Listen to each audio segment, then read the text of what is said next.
Your brain is the most powerful weapon in the world. Once you put away your phones and your computers and all that we have nowadays, that's great. We're up to date. But your brain is the only thing you have. When you're going through depression, when you're going through hard times and you're going through death, real life, you can't Google that, man. You're alone.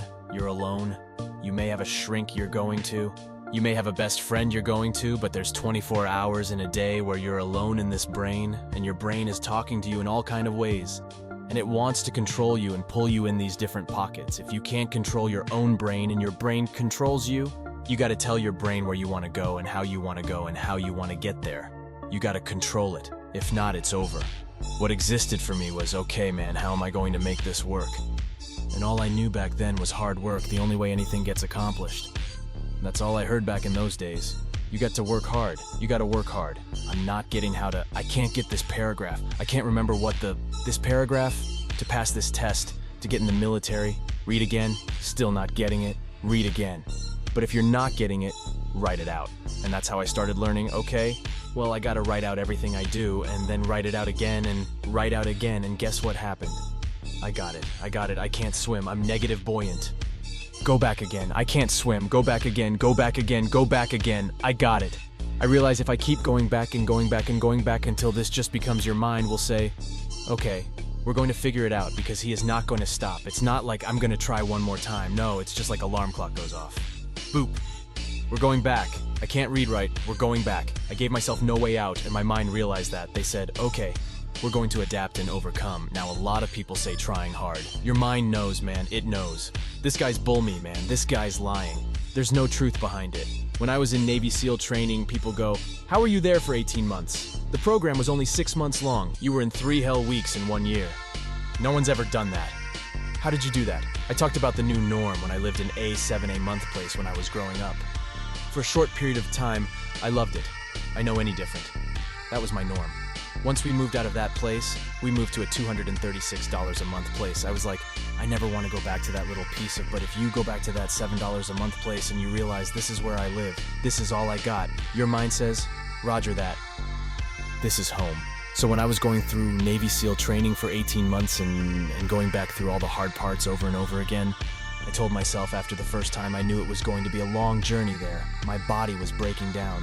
It was just how it was going on. I said, you know what? This is my new norm. So my mind said, it's like going to work. Like, you go to work, you put your suit and tie on, I go into suffering every day suffering, being broken, duct taping my feet up, stretch, fractures, shin splits, being broken. This is my new norm. And your mind says, if we're not broken, this ain't normal. We got to be broken. So then your mind starts to get tougher and tougher and more cows. How'd you run on broken feet, broken shins? My mind knew this is how we operate. We're in Navy SEAL training. This is what we are. I became hell, and that became my new norm. I gave myself no way out. There was nothing outside these walls of I love God. But for a short period of time, I became the devil because that was hell. I became the boss, the owner, the CEO of Navy SEAL training. That was my mindset. And that's how you get through things. You put yourself, you immerse yourself in wherever it is, and you become that. You become that and give yourself no way out.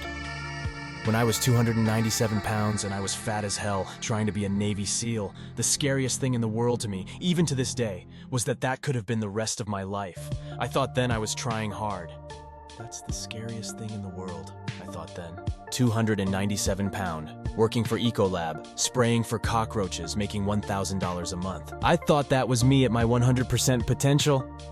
Come to find out a few years later, I wasn't anywhere near that 106 pounds less graduate Navy SEAL training, went on to do all these other things.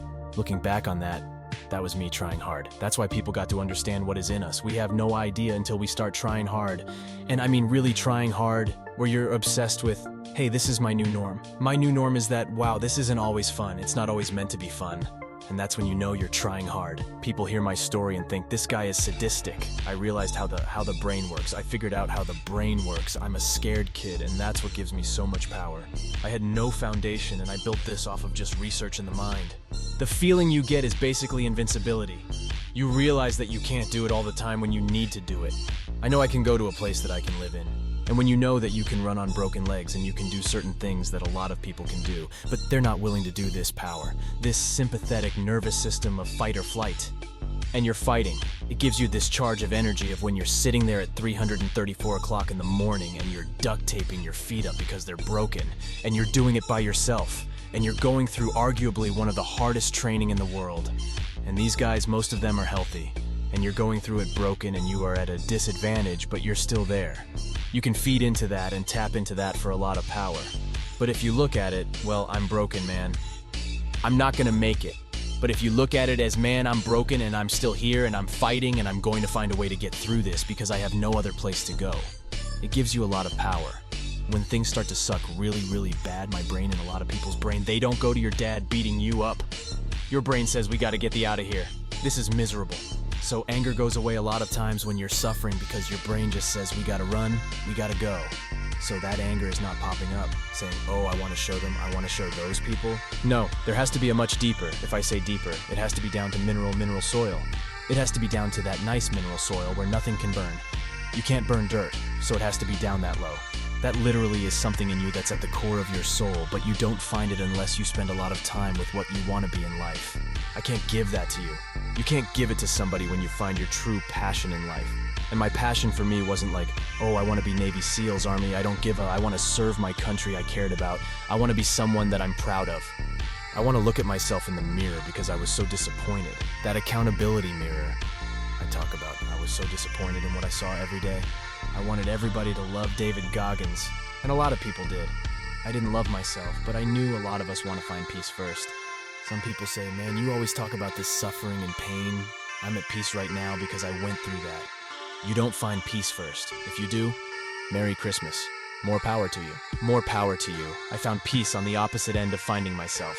And no one really finds themselves without going through trials, tribulations, suffering, accountability. And accountability is suffering. Being accountable every day for doing right for yourself, for the people next to you. It's miserable, it's hard. So even the smallest details,